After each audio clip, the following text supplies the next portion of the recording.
Dubai की चकाचौंध और मुस्तकबिल के सुहाने ख्वाब दिखाकर लाहौर की खातून को दुबई ले जाया गया, जहां पर उस खातून को मसाज सेंटर के साथ साथ जिस्म फरोशी के धंधे में लगा दिया गया। खातून को बेचने वाले को पुलिस ने किस तरह गिरफ्तार किया,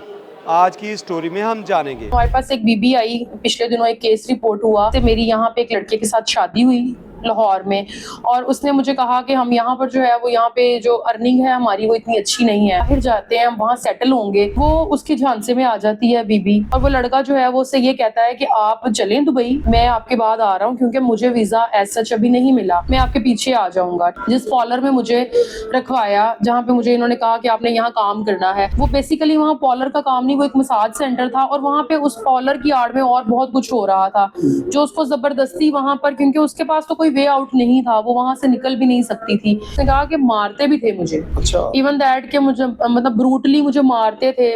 भी होता रहा। वो कहती है कि जब मैं इसको कॉल करती थी, मुश्किल से मोबाइल मेरा उनके कस्टडी में रहता था, मैं इनको कॉल करती थी तो इसका नंबर मुसलसल बन जाता था। लेकिन वो ये कह रही थी कि मुझे फिर भी उम्मीद थी, मुझे इंतजार था कि मेरा शौहर शायद वापस आ जाए, और कहती कि एक साइड पे उस टाइम पर मुझे ये भी था कि इसके साथ कोई हादसा तो नहीं हो गया, ये दुबई आया हो मेरे पीछे और इन्होंने मुझ तक ना पहुंचने दिया हो। लेकिन वो असल गेम से वो बाखबर ही नहीं थी। दुबई में उसने 3 माह स्टे किया, और वहां से वो निकली इस तरह से कि उसने जो है वहां की कुछ जो फीमेल्स थी जो वहां पे काम कर रही थी, उनके साथ उसने अपना जो एक लाइजन है वो अच्छा बिल्डअप करना शुरू किया, उनको एतमाद में लिया, और एतमाद में लेकर वहां से उनसे कहा कि मेरी जो है वालदा बीमार है पाकिस्तान में, हो सकता है उनकी डेथ हो जाए और मैं उनसे मिलना चाहता हूँ। जब आई है इसने आके सबसे पहले जो है वो कानूनी मदद लेने की कोशिश की, इसने आगे अपनी सारी स्टोरी बताई। शुरू में तो मुझे भी समझ नहीं आ रही थी कि शायद वो भी बेचारा क्राइसिस में ना हो। यहाँ मैंने आकर देखा तो यहाँ तो वो एंजॉय कर रहा है आराम से, और उसने आगे शादी कर ली हुई है, तो वो अपनी जिंदगी यहाँ आराम से बसर कर रहा है, और उसकी वाइफ आगे से प्रेग्नेंट है। मतलब उसको यहाँ पे मेरे वहां होने से उसको कोई जो है वो फर्क नहीं पड़ रहा। उस बंदे के खिलाफ यहाँ पे FIR दर्ज हुई, और उस बंदे को जब इंटेरोगेट किया गया, उस बंदे को बुलाया गया, उसको गिरफ्तार किया गया, उसको बुलाया गया, तो उसने बताया